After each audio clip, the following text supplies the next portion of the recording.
He built an empire on fear. He walked away from the only woman who ever made him human. Now 30,000 feet above the earth, the most dangerous man alive is staring into the cockpit of his own private jet, and the woman behind the controls is the one he abandoned 5 years ago. But that's not what's destroying him. What's destroying him is the small boy sitting beside her, holding a toy airplane, looking back at Raphael Voss with his exact same eyes. If this story already has your heart racing, hit that like button right now, drop a comment with the city you're watching from, and let's see how far this story travels. Stay until the end. You won't regret it. The morning Raphael Voss decided to take a weekend and pretend he was something close to a normal man, the sky over the city was the color of old ash. Not dramatic, not cinematic, just gray and indifferent, the kind of sky that didn't care what happened underneath it. He stood on the tarmac of his private airfield on the eastern edge of the city, his hand loosely holding a phone that had stopped ringing 20 minutes ago because he'd finally made it clear, in a tone that left no room for interpretation, that he was not available until Monday. 3 days. That was all he was asking for. 72 hours without the weight of an empire pressing down on the back of his skull. Camille was already walking ahead of him toward the jet, her luggage being handled by two men who moved with the careful precision of people who understood that dropping something would have consequences. She was wearing a cream-colored coat that probably cost more than most people's monthly salary, and she moved with the easy confidence of a woman accustomed to being watched. Raphael had met her 7 months ago at a fundraising dinner he'd attended for appearances. The kind of event where important men shook hands and smiled at each other while silently calculating who could ruin whom faster. Camille had been the most interesting person in the room, which wasn't saying much, but she'd been sharp and funny and hadn't flinched when he told her what kind of business he ran, or what she understood of it, anyway. He'd told her enough. Not everything. Nobody got everything. She glanced back at him now over her shoulder and smiled, the kind of smile that landed somewhere between affection and performance, and he returned it with something that wasn't quite a smile, but was close enough to pass. This was what his life looked like from the outside. Clean, controlled. A man with a beautiful woman in a private jet, and a weekend ahead of him with no meetings and no bodies to account for. He pulled out his phone to check the departure time his assistant had filed, and saw instead a message from a number he didn't recognize. No contact name, no country code, just a string of digits that could have belonged to anyone or no one. He almost didn't open it. He opened it. 4 words and a sentence. That was all it took to stop him on the tarmac with the wind pulling at his jacket and the jet engines beginning their low warm-up whine somewhere ahead. Look inside the cockpit. The woman you abandoned is flying your plane. Raphael read it twice. The second time didn't make it clearer. His first reaction was the trained one.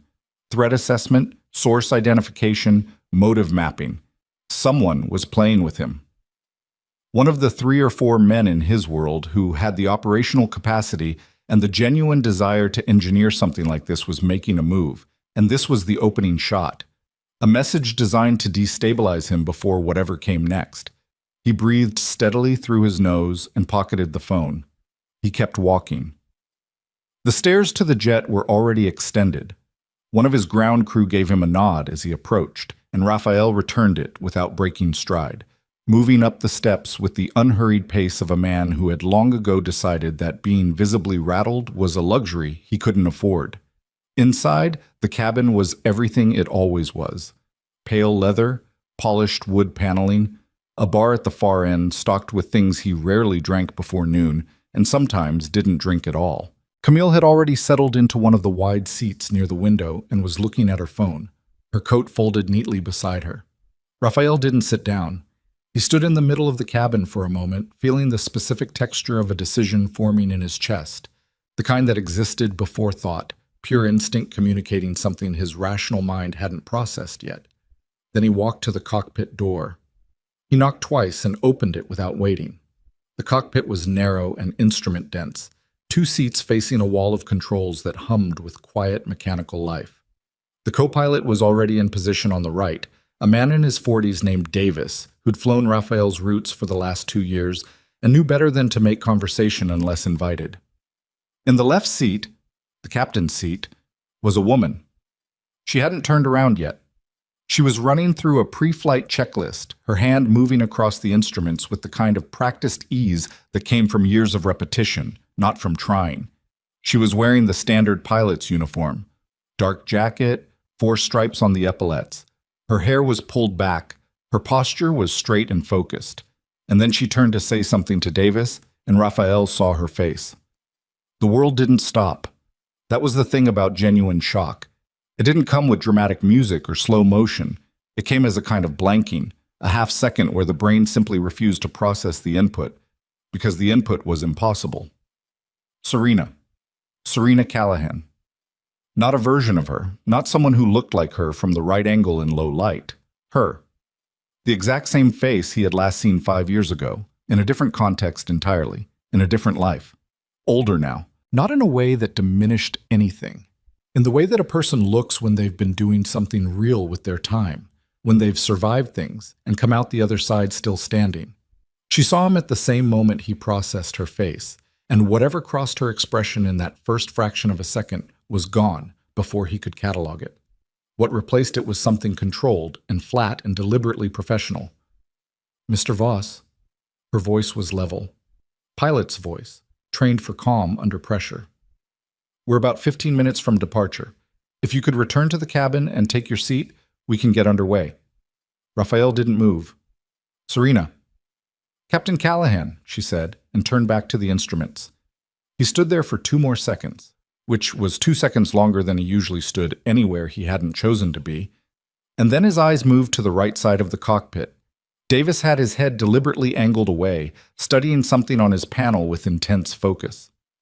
And beside Davis, in the small jump seat mounted against the cockpit wall, a seat that was technically not regulation for commercial or charter operations, but that he was going to table for the moment, sat a child, a boy.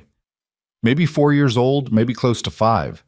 He was wearing a small pair of headphones around his neck that were clearly too large for him, and he was holding a model airplane, a detailed one, not a toy store approximation, but an actual scale model of something. He had dark hair and his mother's bone structure, and he was looking at Raphael with the unguarded directness that only small children and people who'd stopped caring managed. The boy's eyes were the thing. Raphael had spent his entire adult life reading people.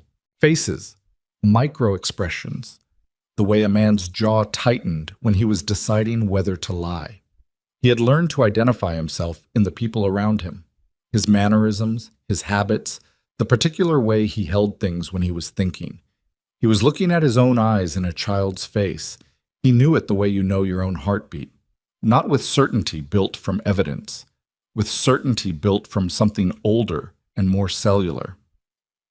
Close the door, please, Serena said without looking at him. We have a departure window. Raphael pulled the cockpit door closed behind him. He walked back into the cabin and sat down across from Camille. And when she looked up from her phone and said something about whether he wanted a drink before takeoff, he said something back. He wasn't entirely sure what. And she seemed satisfied by it, so it must have been adequate. His hands were completely still in his lap. He made sure of that.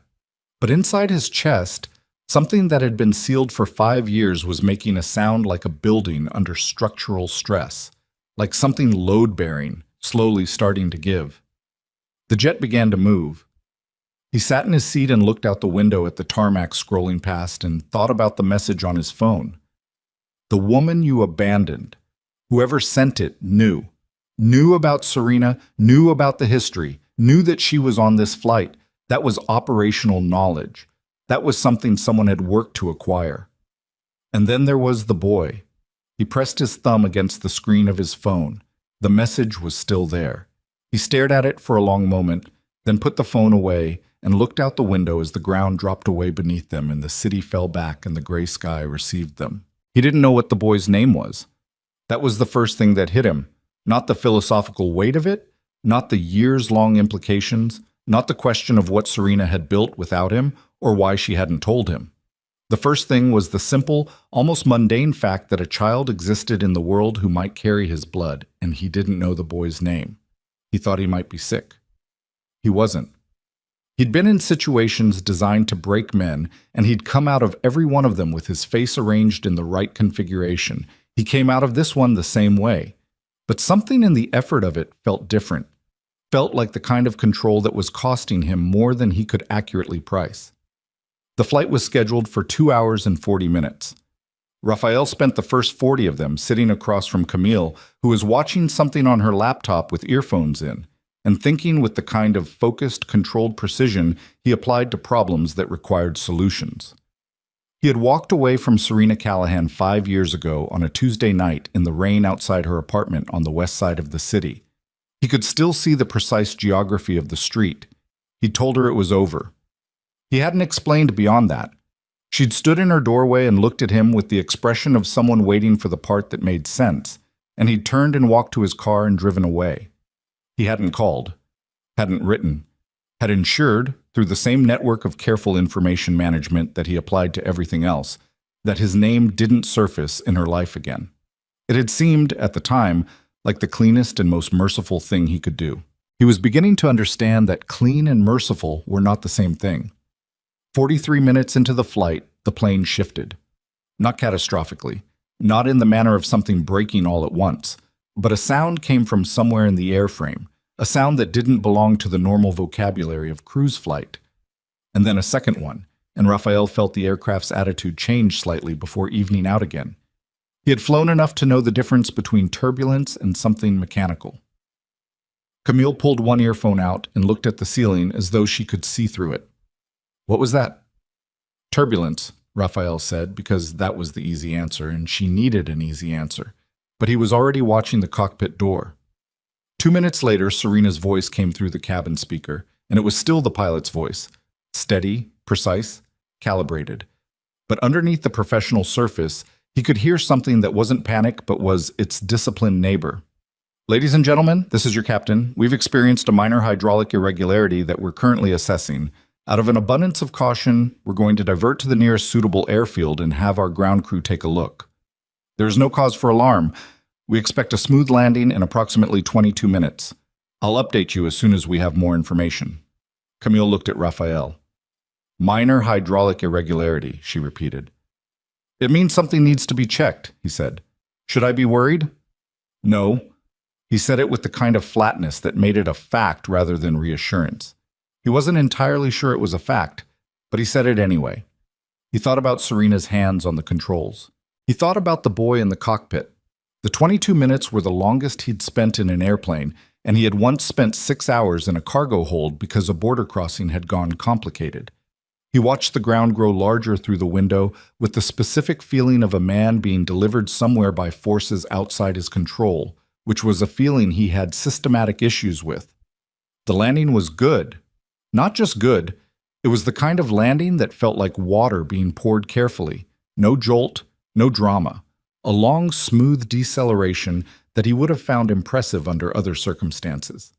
They touched down on a regional airfield that appeared to serve a rural area of farmland and small towns about 90 miles from where they'd started.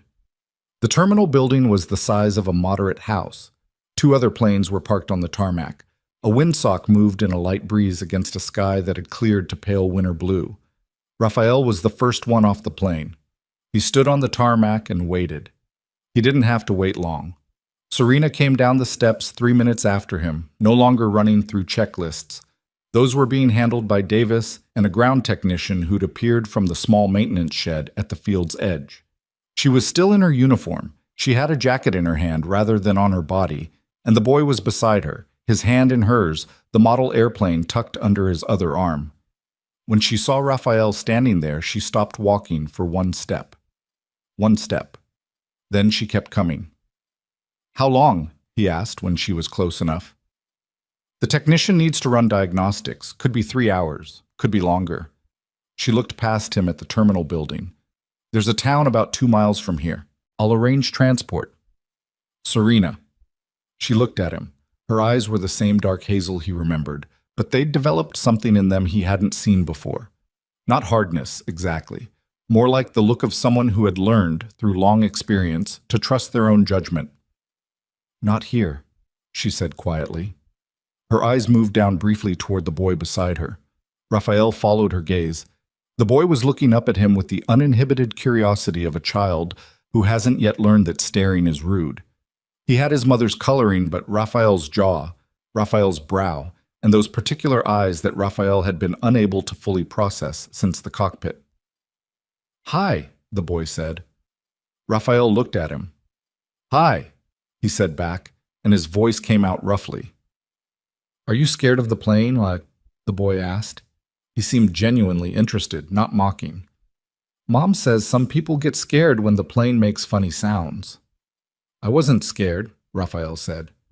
"My mom is the best pilot," the boy said, with a total conviction of someone who had never considered any alternative. "She said the plane is fine and we just have to wait. I don't mind waiting. I have Falcon." He held up the model airplane to illustrate. "This is an F-16. "Do you know what an F-16 is?" Raphael looked at the model for a moment. "Fighter jet," he said. The boy's face lit up. "Yeah, single engine, Mach 2 capable. My mom knows everything about all the planes, but the F-16 is my favorite." He paused. "What's your name?" "Raphael." The boy processed this with the seriousness of a small scientist cataloging new data. "I'm Ethan," he said. "Ethan Callahan." Ethan Callahan, not Ethan Voss, not a name that connected him anywhere near Raphael. Raphael said, "Good to meet you, Ethan." Camille arrived behind him then, with her coat and her bag, and a look of constrained irritation that she was managing with visible effort. She took in the scene, the female pilot, the small boy, Raphael's posture, and filed it away behind a pleasant expression. "So we're stranded," she said. "Temporarily," Serena said, in her captain's voice. "There's accommodation in town. I can arrange it." "Wonderful," Camille said, in a tone that meant several other things. 2 miles down a country road in a taxi that smelled like pine air freshener and old upholstery, Raphael sat in the front passenger seat and watched the flat winter landscape unspool around them. Behind him, Ethan was telling Camille about the aerodynamic differences between fixed-wing aircraft and rotorcraft, and Camille was making sounds of polite interest while visibly reassessing her life choices. Serena was looking out the window. Raphael turned and looked at her profile. She didn't look back. The town was called Merrill. It was the kind of place that existed in the spaces between more important places. A main street with a hardware store and a diner and a post office.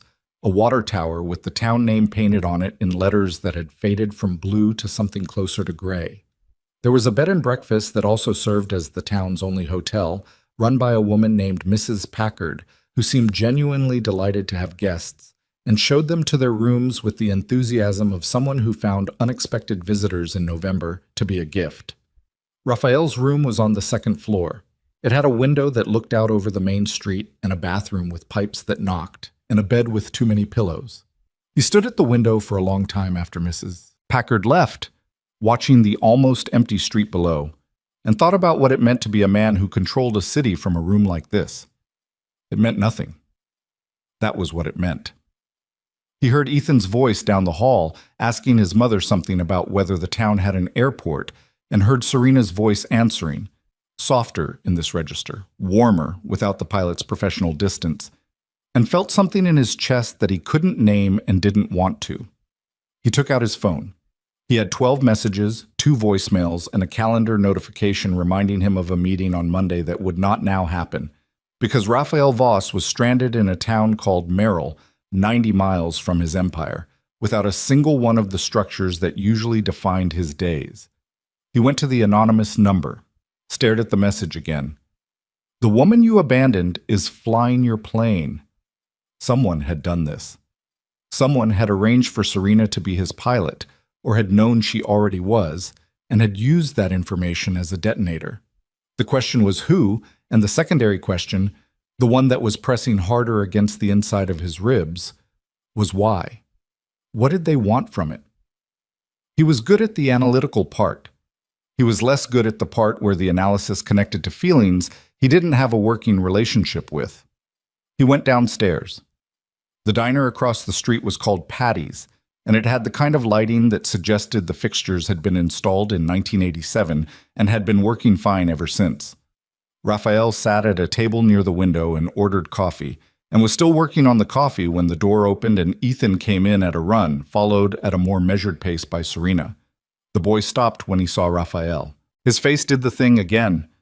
The lighting up thing, uncomplicated and immediate. You're here too, he said, as though this was a remarkable coincidence rather than the obvious result of the fact that they were in a town with one diner. I'm here too, Raphael agreed. Ethan climbed into the chair across from him without waiting to be asked and put Falcon on the table. Serena pulled out the chair beside her son, and for a moment the three of them occupied the table like an accidental family, which was exactly what they were, and exactly what none of them could acknowledge yet. What's your job? Ethan asked Raphael, resting his chin on his hands. Are you an astronaut? No. Do you fly planes? No. Why were you on my mom's plane then? It's my plane, Raphael said. Ethan considered this with great seriousness. You own the plane, but you don't fly it? That's right. Why? Because I have other things to do. What other things? Serena said, Ethan, the man is having coffee. He doesn't mind, Ethan said, and looked at Raphael for confirmation. Do you?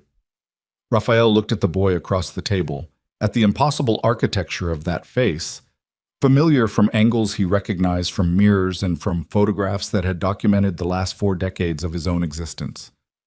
I don't mind, he said. Ethan beamed and grabbed Falcon off the table and held it up. Do you want to know about the F-16? Tell me about the F-16. And Ethan talked. He talked with the specific precision of a child who had found the topic that organized everything else around it, the kind of passion that wasn't performance but compulsion. He couldn't not talk about planes. He knew things about thrust-to-weight ratios and wing loading that a 4-year-old had no business knowing, but they sat in his mouth comfortably, absorbed from a mother who spoke them like a first language. Serena watched her son talk and didn't look at Raphael. Raphael watched the boy and couldn't look away. The coffee went cold. Nobody noticed. After a while, Ethan declared he needed to use the bathroom and slid off the chair and ran toward the back of the diner, and for the first time in the last 4 hours, Raphael was alone with Serena. The silence lasted about 4 seconds. When were you going to tell me? He said. I wasn't, she said. It was such a clean answer that it stopped him for a moment. Not cruel, not defensive, just honest, the way only things that have been lived with for a long time can be honest. He's mine, Raphael said. It wasn't a question. Serena looked at him. He's mine, she said. He has been since the moment you left. Serena, no. Her voice didn't rise, didn't crack, but there was something behind it that had been waiting to be said for a very long time, and it was taking its first steps toward the surface. You don't get to say my name in that tone right now. You don't get to look at my son and feel whatever it is you're feeling and have me walk you through it. I did that alone, the whole thing, alone. Raphael put his hands flat on the table. I didn't know, he said, because you made it impossible for me to tell you. She leaned forward slightly, just slightly, and dropped her voice below what the other 2 occupied tables could catch. You disappeared. Not just left. Disappeared. Your number. Your address. The people around you, they didn't know me anymore. I spent 4 months trying to find a way to reach you. And then I stopped, because I wasn't going to beg, and I wasn't going to bring a child into a world where his father needed to be begged to know him. Raphael's jaw was tight. He felt the words he had ready, the words about protection, about the violence that surrounded him, about the calculation he'd made. And he recognized them for what they were, accurate but insufficient, true but beside the point. I had reasons, he said. I know you did, she said. I'm sure they were very good ones. The flatness in that last sentence was worse than contempt. It was exhaustion. The sound of an argument she'd already had 10,000 times with a version of him that existed only in her memory and had consistently failed to offer anything better.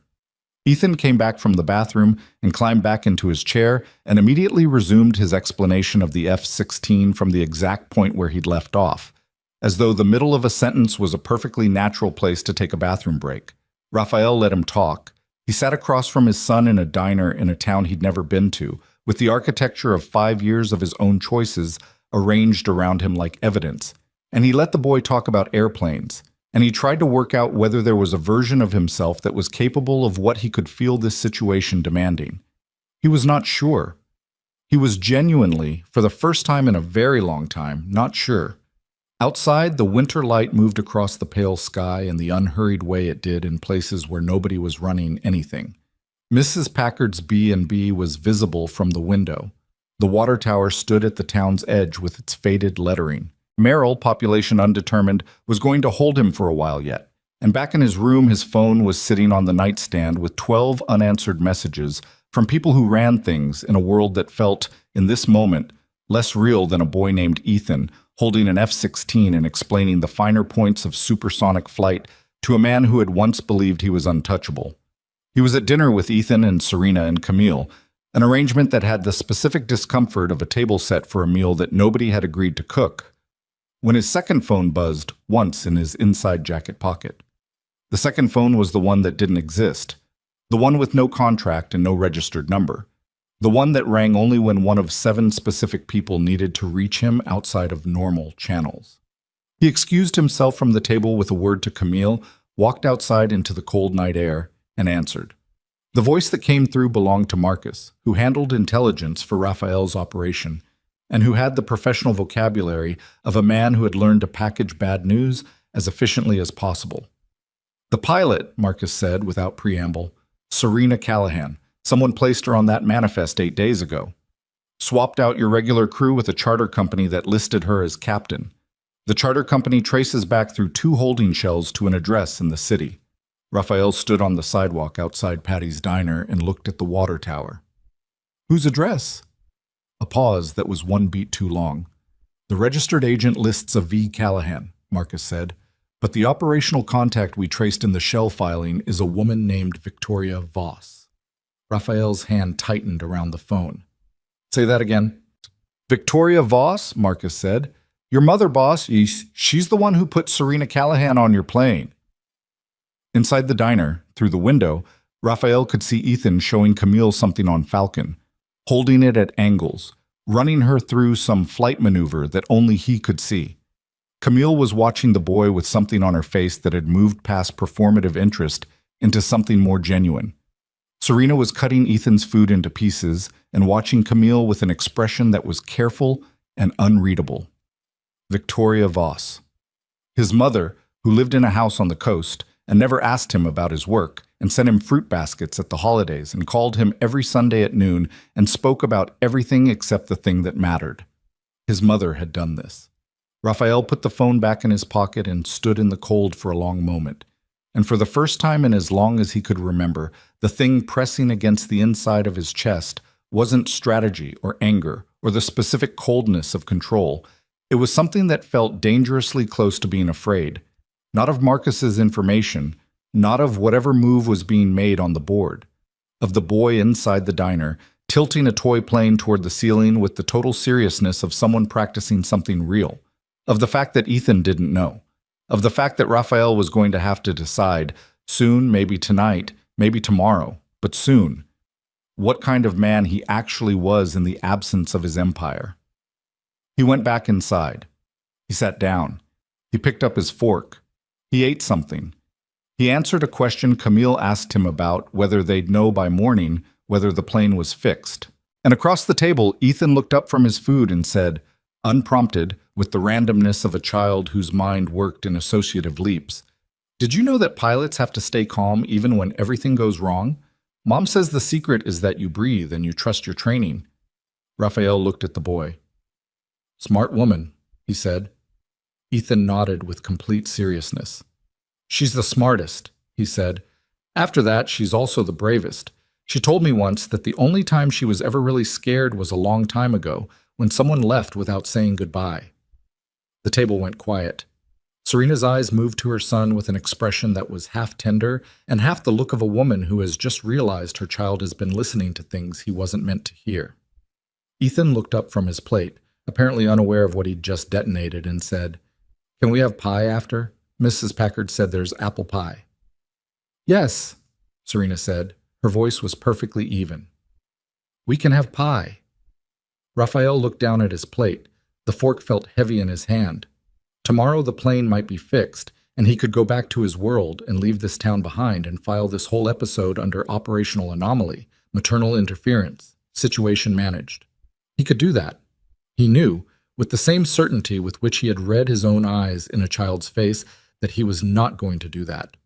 What he didn't know yet, what the next days were going to force him to reckon with in ways he couldn't currently prepare for, was what he was going to do instead, and what it was going to cost him, and whether, when the final accounting came due, he would recognize the man who was doing the paying. He set down his fork. He looked up at the window. The water tower was barely visible now against the dark sky, just the ghost of its shape and the suggestion of letters that had been fading for years. Somewhere behind him, Mrs. Packard appeared with the pie. And somewhere in the shell company his mother had used to engineer this collision, there was a document that connected Serena Callahan to a world she had spent 5 years carefully building away from his. The question that was going to keep him awake was not whether his mother had been right to do it. The question was what she knew about Serena and Ethan that he didn't, and how long she had known it, and what else, in the architecture of his supposedly controlled life, had been arranged by hands he'd never thought to look for. Raphael didn't sleep. He lay on the bed in Mrs. Packard's second-floor room with his shoes still on and his jacket folded over the chair and stared at the ceiling until the ceiling told him nothing useful, which took about 4 minutes, and then he sat up and put his back against the headboard and thought. Victoria Voss. His mother had been born with the particular gift of appearing to do nothing while doing everything. He had inherited the gift and recognized it clearly in other people, which was precisely why he had never thought to look for it in her. That was the oldest trick in the catalog, hide in the place where the suspicious man feels safe. And he had walked straight into it. She had arranged Serena. She had placed her on the manifest, built the charter company architecture, orchestrated the crew swap. That was not an impulsive act. That was months of planning, possibly longer, which meant his mother had known about Serena and Ethan for longer than tonight, longer than recently, possibly for years, and had said nothing, had called him every Sunday at noon and talked about the weather on the coast and the condition of her garden, and had known, the entire time, that he had a son. He was going to have to talk to his mother. Not yet. Not tonight. He got up at 6 in the morning, before the light had fully committed to appearing, and went downstairs. Mrs. Packard was already in the kitchen producing smells of coffee and something baked, and she greeted him with the undimmed enthusiasm of a woman for whom 5 in the morning and 6 in the morning were equally fine times to exist. He took his coffee outside. The main street of Merrill was empty at this hour, except for a truck idling outside the hardware store, while someone unloaded boxes from the back. The cold was sharp and direct, the kind that got into the seams of a jacket, rather than just pressing against the surface. Raphael stood on the sidewalk in front of the B&B and drank his coffee and watched the truck. He heard the door behind him open. He didn't turn around. He knew the specific sound of her footsteps, had known them once, 5 years ago, in a different context, and apparently the body logged that kind of information permanently without asking permission. Serena stopped beside him. She had a coffee, too. She was in civilian clothes now. A dark sweater, jeans, her hair down. And she looked like someone who had also not slept, which she would never say, and he wasn't going to ask about. They stood side by side and looked at the empty street. "The technician called at 5:30, she said. "Hydraulic actuator in the secondary braking system. They've ordered the part. It's coming from a supplier 2 hours away. Best case, we're cleared by tonight, more likely tomorrow morning." "All right," Raphael said. "I've booked the rooms through tomorrow." "All right." Another silence. The truck finished being unloaded and pulled away. "My mother arranged this," Raphael said. He felt Serena go still beside him in a way that wasn't surprise. He looked at her. "You knew," he said. She took a slow breath, the kind that someone takes when they've been deciding for hours whether to be honest or careful, and have finally picked their direction. "I got a call 3 weeks ago," she said, "from a woman who said she was your mother. I didn't believe her at first. I looked her up. It was her. A beat. She offered me the charter contract, good money, more than I'd normally see from a weekend route. She told me you would be the passenger, and she told me it was time for you to see what you'd left behind." Raphael absorbed this. "And you agreed," he said. I thought about it for 2 weeks. And then you agreed. Serena turned and looked at him fully, and there was nothing apologetic in it. Yes, I agreed. Because she was right, Raphael. Because Ethan is 4 years old and he's starting to ask questions that I don't have good answers to, and because I'm tired. Her voice didn't waver on that last word, but it compressed slightly, like weight being placed on something that would hold, but not easily. I'm tired of being the only one who knows the whole story. Raphael looked back at the street. You could have told me, he said. I tried. Just those 2 words, flat and without decoration. She didn't elaborate because she didn't need to. The elaboration existed in the 4 months she had already described, the attempts and the silence and the wall he had built around himself while convincing himself it was protection. He didn't say anything else. Neither did she. They finished their coffee in the cold, standing close enough that the occasional shift of weight brought a sleeve briefly into contact with a sleeve, and neither of them moved to prevent it or to create more distance, which said something that neither of them was prepared to say out loud. She went back inside first. He stayed outside a few more minutes, watching the light find its footing on the rooftops, and then his phone rang. Not the second phone this time, the regular one, with a contact name on the screen that read Only C and that belonged to a man named Crane, who managed 3 of Raphael's import operations and never called before 9 in the morning unless something had moved sideways. Raphael answered. Where are you? Crane said. Away. I know you're away. Are you coming back today? Tomorrow. Possibly. What is it? A pause that had texture to it. Crane was a man who chose words like someone packing a bag. Nothing extra. Everything necessary. We have a problem with the Lennox arrangement, he said. Someone's been talking to people they shouldn't be talking to. The conversation is about the Mercer Street thing from 2 years back. Raphael felt the cold sharpen. The Mercer Street thing from 2 years back was not something that could withstand conversations. It was the kind of event that had been buried carefully and was meant to stay buried, and the fact that it was now in circulation meant either a leak from inside or an outside actor who had done substantial investigative work. Who's the source? Raphael said. That's what I need you back here for. I told you, tomorrow. Raphael. Crane used his name, which he almost never did. This isn't a tomorrow problem. Make it one, Raphael said, and hung up. He stood on the sidewalk with the phone in his hand and understood that his world was conducting business without waiting for him to be available, which was how he'd built it and which was, he recognized with a cold clarity, part of the problem. He had built a machine that ran on urgency and crisis, and it never fully stopped. There was always a Crane calling about a Lennox arrangement, always something that needed him back inside the machinery. He put the phone in his pocket. He went inside and asked Mrs. Packard if there was somewhere in Merrill where a boy could fly a kite, or kick a ball, or do whatever boys did in towns like this on winter mornings when they were stranded. Mrs. Packard told him about a park 2 blocks over with an open field. He went upstairs and knocked on Serena's door. She opened it. Behind her, Ethan was on the floor with Falcon and 3 other model aircraft that had appeared from somewhere, probably the bag he'd been carrying, which turned out to have the specific density of a child who had packed for exactly his own priorities. Is there anything you need for him to do this morning? Raphael said. I heard about a park. Serena looked at him for a long moment with an expression he couldn't fully decode. Ethan, she said without looking away from Raphael. Do you want to go to the park? Ethan looked up.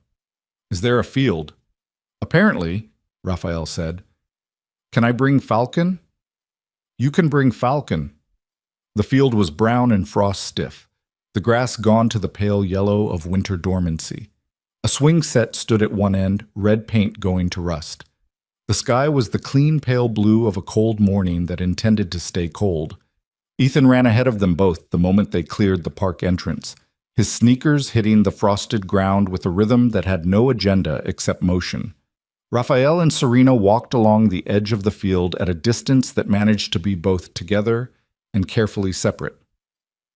He was born in April, Serena said without preamble. Not offered as conversation, offered as information, the beginning of a ledger being opened. Raphael looked at her. April 14th, she said. He weighed 7 pounds, 2 ounces. He came 3 days late, and he was loud immediately. A pause. He started talking before he was 1, full sentences before he was 2. He's been explaining things to adults since before he had the vocabulary to do it properly. Like planes, Raphael said. Like everything, but mostly planes. She watched her son run. I took him to an air show when he was 18 months old. He just stood there, didn't move. Watched for 2 hours without making a sound. Afterward, he tried to explain to me what he'd seen. The words weren't right yet, but the intent was absolutely clear. Raphael watched Ethan hold Falcon above his head and run in a long arc across the field, the model catching the winter light. When did he start asking about his father? Raphael said. Serena was quiet for a moment.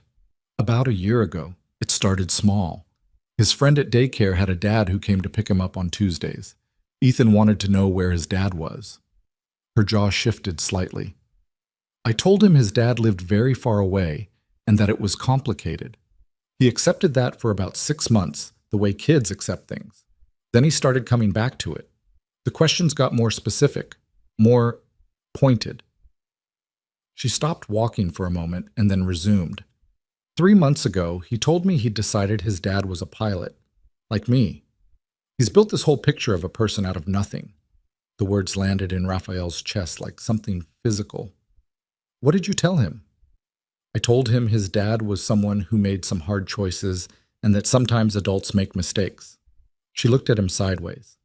I didn't tell him his father was a criminal. I didn't tell him his father was someone I spent 2 years trying not to be angry at. A beat. I didn't tell him his father was someone I spent the other 2 years missing. Raphael stopped walking. She stopped too, a step ahead of him, and turned. I shouldn't have said that, she said. Why not? Because it doesn't change anything. It's information, not an invitation. I know the difference, he said. She looked at him with the full weight of someone who was determining whether that was true, and he stood under the assessment without flinching because flinching wouldn't have helped, and also because she deserved an honest target. Okay, she said, finally, and turned back to watch Ethan. Across the field, the boy had stopped running and was conducting some kind of complex ground-based maneuver with Falcon that involved a lot of banking and engine sounds produced by his own mouth. He was completely absorbed in it, the way children are absorbed in serious work. He looks like you, Serena said. I know. It's going to be a problem. I know that too. She looked at him again, and this time there was something different in it. Not softer, but more direct. Like a door opening not to welcome someone in, but to let the air move. What are you going to do? She asked. I don't know yet, Raphael said. And then, because it was true and because she had earned honesty. That's the first time I've said that about anything in years. She looked back at the field. Don't make promises to him, she said. Her voice had gone quiet and careful in the specific way of someone protecting something that had already been broken once. Not until you know what you're actually offering. He doesn't need another person who disappears. I understand. Do you? She didn't say it as a challenge, she said it as a genuine question, the kind that had no good answer except time. You have an empire to run, Raphael. You have whatever that was. A slight tilt of her head back toward the B&B, meaning Camille, meaning the life he'd arrived with. Waiting for you. You have a world that doesn't stop because you're stranded in a field looking at a kid. I know what I have, he said. Then you know the math, she said, because I did the math for 4 years and it didn't come out in your favor. Raphael looked at his son, who had now apparently landed Falcon safely on an imaginary runway and was debriefing the maneuver to an invisible ground crew with visible seriousness. The math can change, Raphael said. Serena said nothing, which was not the same as disagreeing. They walked back from the park at noon, Ethan between them, holding Falcon in one hand and Raphael's hand in the other, with the uncomplicated physicality of a child who had decided that hand-holding was practical and that the nearest available hand was the correct choice. Raphael looked down at the small hand in his. He kept walking. Camille was in the B&B's small sitting room when they returned, her phone and laptop deployed on the side table in the arrangement of a woman conducting business remotely. She looked up when they came in, and the way her eyes moved across the three of them, Ethan, then Serena, then the joined hands, then Raphael, was a movement of assessment so rapid that someone not trained to watch for it would have missed it entirely. Raphael caught it, because he was trained, because reading that kind of movement was operational. He filed it away. He settled Ethan with Mrs. Packard, who had declared herself available for board games and had produced a battered Monopoly set from somewhere, and went to find Camille. She was still in the sitting room. She had closed the laptop. He sat in the chair across from her.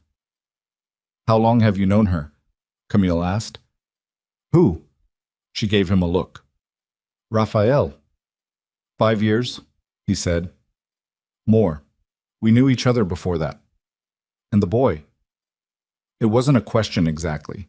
It was the kind of statement that is shaped like a question, but is really a line in the sand, a moment where the speaker is deciding in real time how much they can see and how much they're willing to say they can see. "What about him?" Raphael said. Camille looked at him directly, and it was in that direct look, that steady, assessing, professionally calibrated look, that something shifted in Raphael's read of her, not what she said, what her eyes did before she said it. A flicker of something that wasn't personal emotion. That was more like a technician making a note. "He has your eyes," she said. "A lot of people have dark eyes." "Raphael," her voice was even and careful. "I'm not going to pretend I don't see what I see." He studied her face. "How long have you been studying what you see?" A microbeat, barely there, but there. 7 months, she said, "since we met." "And before we met?" The sitting room was very quiet. Mrs. Packard and Ethan were audible through the wall, something about the rules of Monopoly, and that sound was the only thing moving in the house. Camille's face did a thing that very controlled faces do when a decision point arrives. A small releasing, like a muscle that has been held too long, finally allowed to rest. "I was going to tell you," she said. "Tell me what?" She reached into her bag, the structured leather bag she carried everywhere, and produced a business card. She set it on the table between them. He looked at it. The name on the card was not Camille Laurent. It was Vivian Cross. Beneath the name, a job title in clean sans serif type. Senior Investigator, Halloran Associates. Raphael looked at the card for a long time. Then he looked at her. "Who hired you?" he said. His voice had gone to the register that his people recognized as the one that preceded consequences. Flat, quiet. Temperature of a room where nothing warm had been recently. Vivienne, he was already recalibrating, already relabeling 7 months of memory, met his eyes without dropping hers. "I can't tell you the client."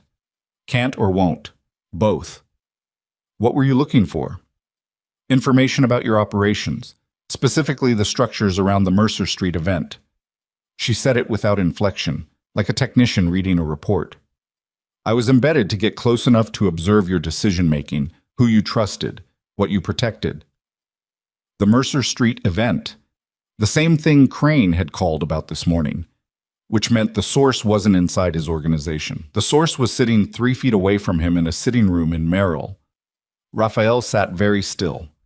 In the wall, Ethan said something to Mrs. Packard about Park Place, and she laughed. "How much have you already sent?" Raphael said. "Enough," Vivian said, "but nothing that will hurt you if you let this conversation end the right way." "And what's the right way?" "I walk away from the engagement. I tell my client the access was insufficient. The file closes." She looked at him without flinching. "I am telling you this because I am not going to sit in this town and watch what is happening in that field and help someone use it against you." Raphael said nothing. "The boy," she said, and for the first time her voice had something in it that wasn't professional. "Whatever else this was, I'm not going to be the instrument of something that ends up hurting a child." He looked at her for a long time. "Who is your client?" he said again. She held his gaze. "I genuinely cannot tell you, not because of professional ethics, because I don't actually know. The engagement came through 3 intermediaries. I have a contact number and a deposit account. That's all." 3 intermediaries. The architecture of someone who knew how to build distance. The architecture of someone who had done this before.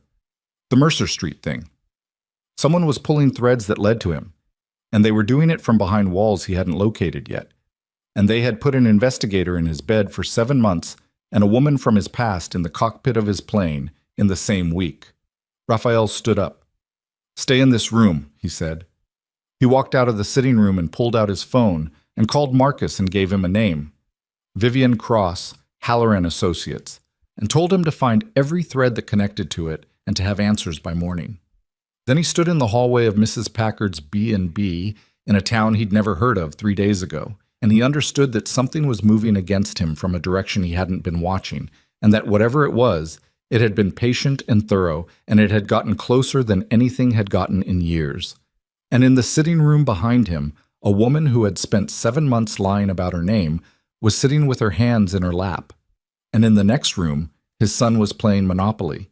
And somewhere on the coast, his mother was waiting for a phone call that she knew was coming. The walls were closing in from every direction at once, and for the first time in longer than he could accurately measure, Raphael Voss could not see the exit. He called his mother at 9:15 that night.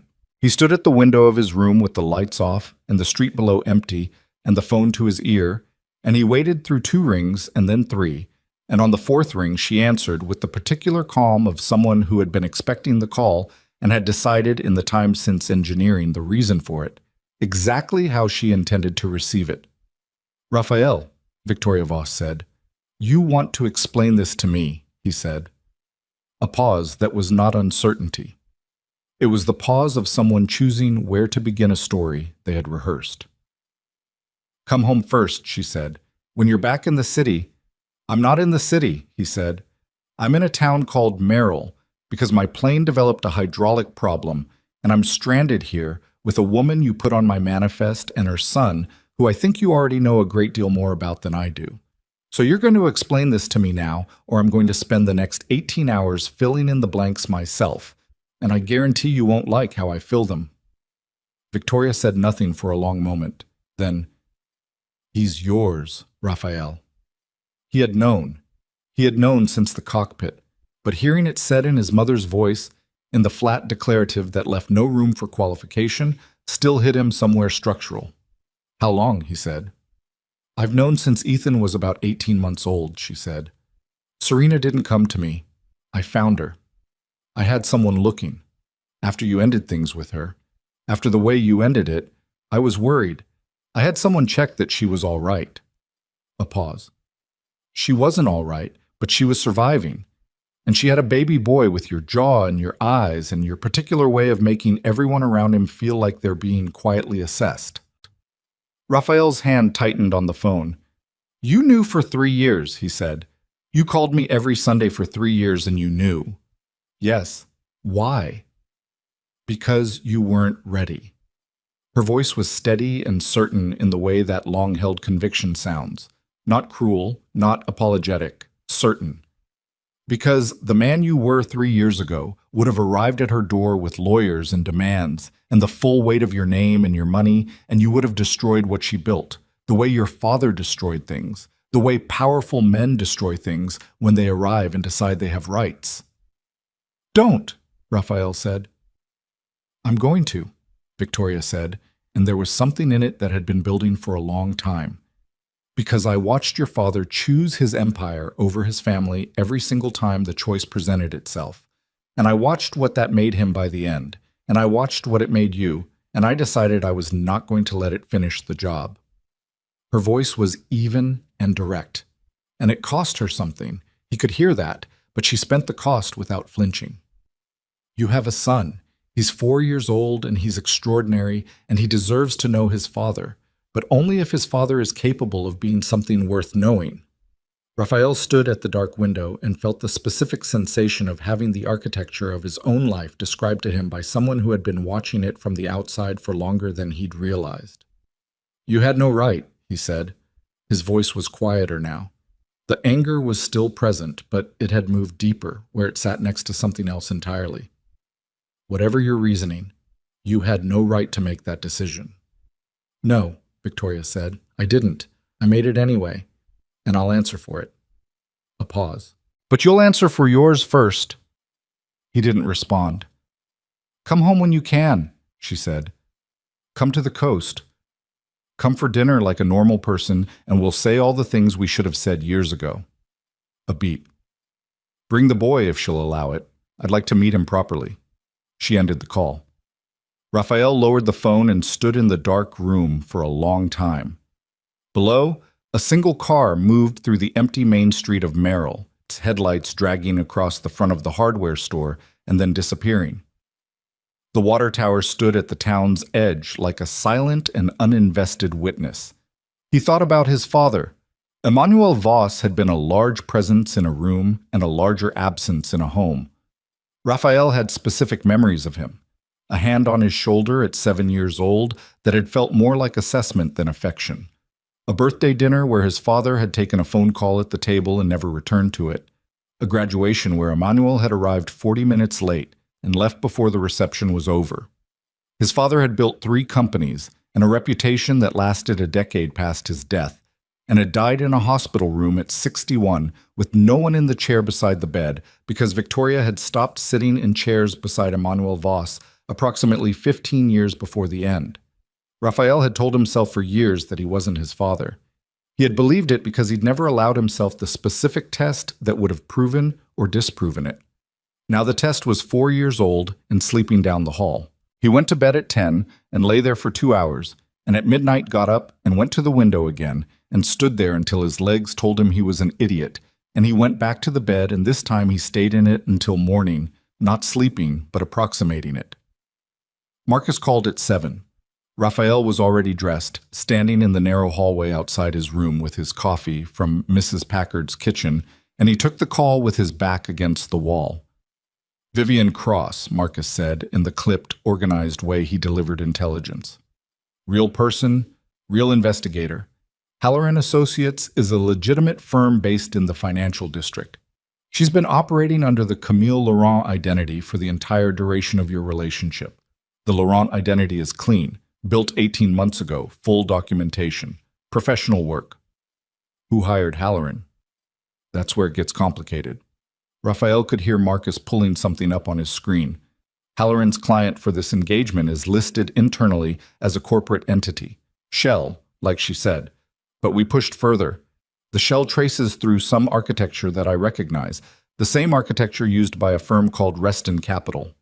Raphael went very still. He knew that name. Reston Capital was not a public entity. It was a holding structure used by a man named Daniel Frey, who had been, until approximately 2 years ago, one of Raphael's primary financial partners. One of the men who helped move money through legitimate vehicles, who provided the institutional surface that his operations occasionally required. Daniel Frey, who had been present, in a supporting capacity, on the night of the Mercer Street event. Daniel Frey, who had quietly exited the partnership 8 months ago in a separation that had been handled cleanly and without apparent animosity, and which Raphael had not questioned because the terms were fair and the exit was orderly. 8 months ago. 1 month before Camille Laurent had walked into the fundraising dinner and found him interesting.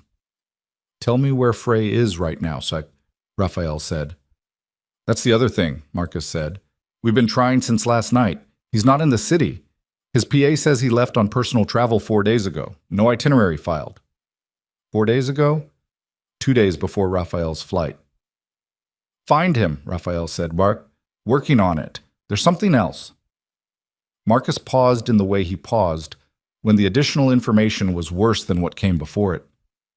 We pulled Vivian Cross's transmission logs, what she sent to Halloran over the last 7 months. It's mostly soft intelligence, your schedule, your contacts, your decision patterns. But 3 weeks ago, she sent something different, a document. What document? A record of a meeting between you and a man named Garrett in the Aldrin building 14 months ago. The Garrett meeting. The Garrett meeting. Raphael understood now, with the total and immediate clarity of a man who has just identified the specific thing someone has been building toward, what this was about. The Garrett meeting had been a conversation. Just a conversation. No document signed, no transfer recorded, about the Mercer Street property before the event that had made that property complicated. At the time, it had been a routine discussion about an acquisition. After the event, it had become something that could be interpreted differently, depending on who was doing the interpreting and what they wanted to find. Vivian had sent a record of that meeting to Halloran 3 weeks ago. 3 weeks ago was when Victoria Voss had called Serena about the charter contract. The timeline was collapsing into a shape he could see all at once, and it was not a shape that allowed for coincidence. "Marcus," he said. "Yeah. Someone is trying to put me in front of a legal process using the Garrett meeting as the entry point. Frey is the architect.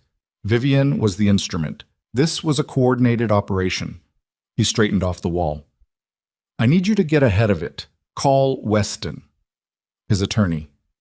"Tell him everything I just told you. Get him working on the document chain. And find Frey." "Understood." A beat. "Raphael, one more thing." "What?" "The flight manifest, the one with Serena Callahan on it. That was also accessed. Someone pulled a copy of that manifest from the charter company's system 4 days ago, the same day Frey left the city." Marcus's voice was careful, deliberately neutral in the way of someone delivering something they know will land badly. Someone knows she was on that flight, and by now they've had 4 days to work out who she is and what she might mean to you. The hallway was very quiet. Down the hall, he could hear Ethan's voice, the morning energy of a child who woke up ready, already talking about something with animation. "Secure the charter company's records," Raphael said. "Everything. And I need you to find out whether anyone has been making inquiries about a Serena Callahan in the last 4 days." "On it," Marcus said. Raphael ended the call. Raphael ended. He stood in the hallway with the phone in his hand and the sound of his son's voice moving through the wall, and he understood that whatever buffer of time he had believed existed between this quiet, accidental town and the consequences of his actual life had just closed to nothing. He found Vivian in the sitting room again. She was dressed, composed, laptop open, which, given the conversation of last night, had a particular kind of nerve attached to it. She looked up when he came in and read his face with professional speed and closed the laptop. "Frey," Raphael said. Something shifted in her expression. Not guilt, exactly. Something more complex. "Sit down," she said. "I'll stand." She looked at him for a moment and then looked at the middle distance, working through a decision in real time. "Daniel Frey," she said, "retained Halloran Associates 11 months ago. The brief was straightforward at the start. Build a relationship close enough to observe your operational decision-making, identify the documentation of your connection to the Mercer Street property, and transmit what we found." She kept her voice level and factual. "I'm good at this. I've done it for 12 years. I've worked cases that involved men who were genuinely dangerous in ways that should have frightened me and mostly didn't." She looked up at him. "What I didn't know, going in, was that Frey's objective wasn't regulatory or investigative. He's not trying to hand you to a prosecutor. He's trying to hand you to someone else." "What does that mean?" Vivian pressed her lips together for a moment. "The documents I transmitted, the Garrett meeting record, your schedule, the contact web, they weren't going to Halloran's file. They were going past Halloran. Frey was using Halloran as a relay. The real destination was someone else." She met his eyes. "I found out 6 weeks ago. I've been trying to determine who the endpoint is. And I haven't confirmed it yet, but the operational signature, the way the request was structured, the specific documents Frey was prioritizing, the focus on what you protect rather than what you've done, it matches a particular methodology. There's a man who operates at the edges of your world who has been wanting leverage over your network for a very long time." She paused. "His name is Carver." The name hit Raphael like a physical impact, not because it surprised him, because it confirmed something he had pushed to the back of his mind and decided 2 years ago was no longer an active threat. Thomas Carver was not a man in Raphael's world in the conventional sense. He was outside it, adjacent to it, the way certain weather systems exist at the edges of maps. He was older than Raphael by 20 years and had operated in the same city for 3 decades, and their interests had intersected twice, once in a way that had ended badly for one of Carver's operations, and once in a way that had ended badly for two of his men. Neither incident had been resolved. Both had been postponed, which was not the same as resolved, but which Raphael had allowed himself to treat as if it were.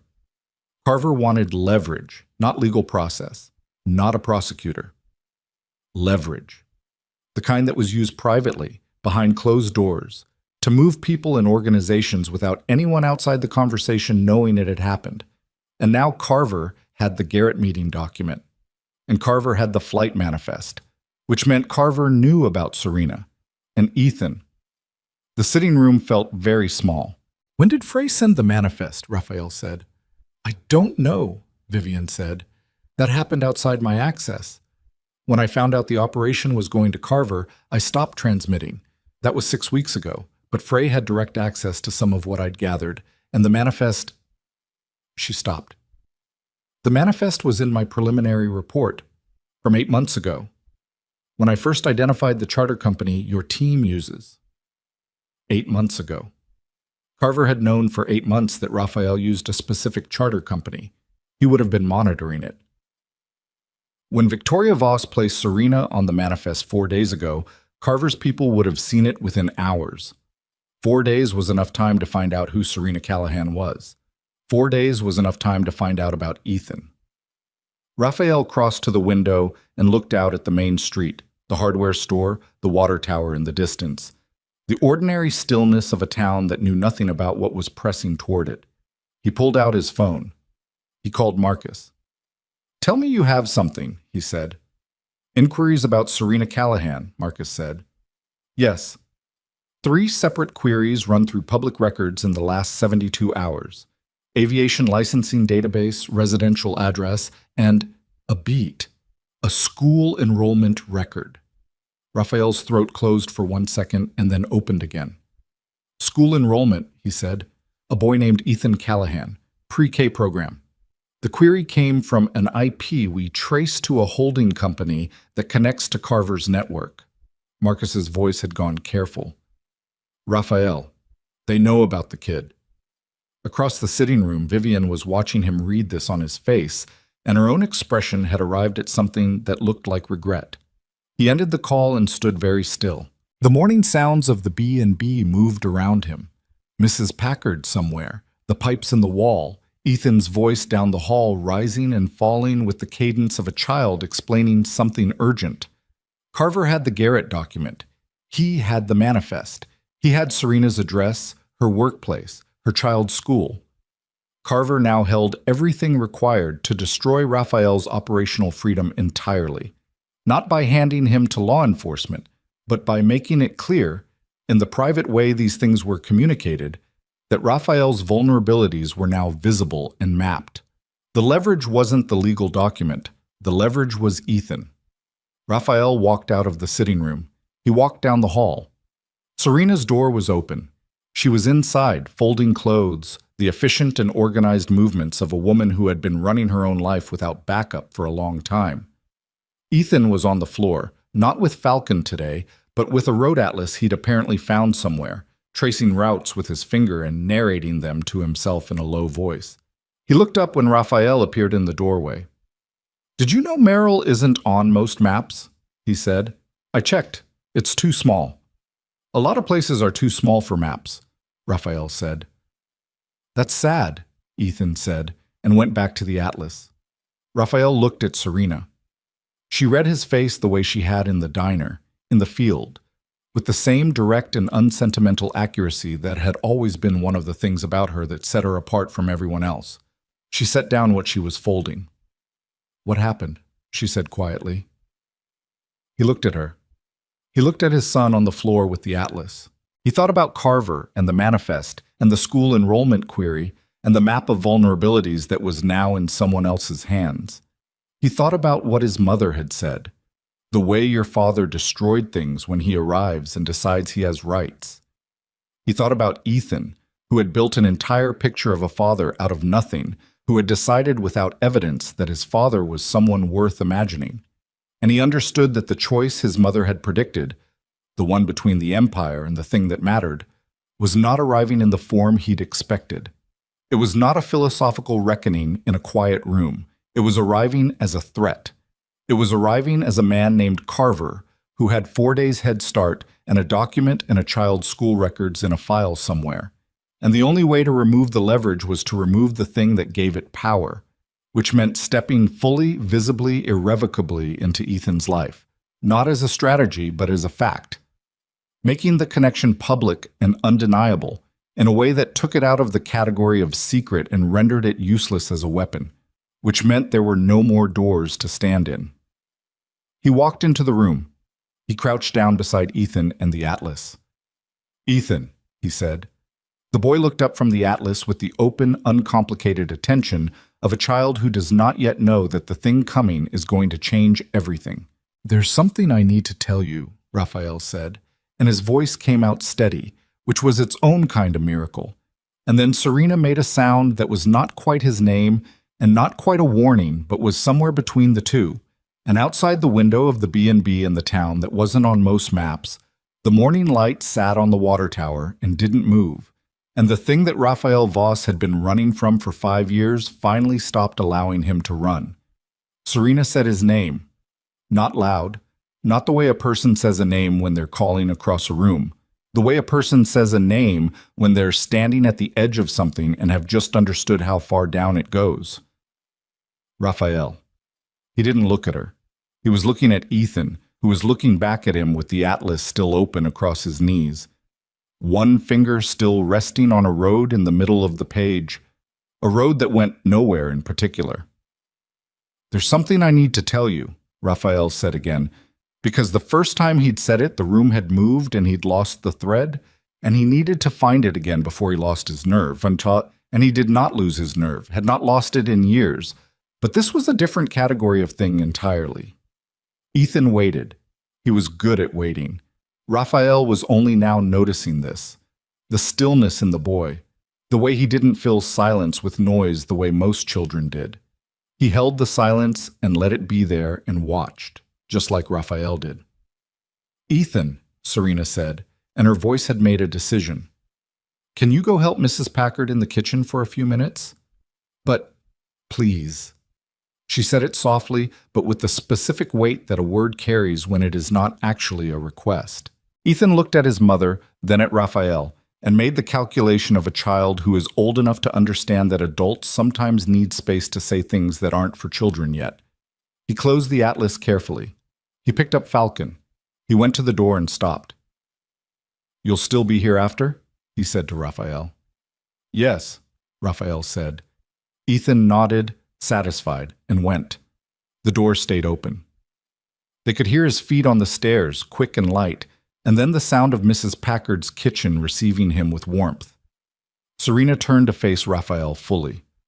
"Not like that," she said. "Not right now, not in 5 minutes. You don't get to walk in here and decide the timing." "He needs to know," Raphael said.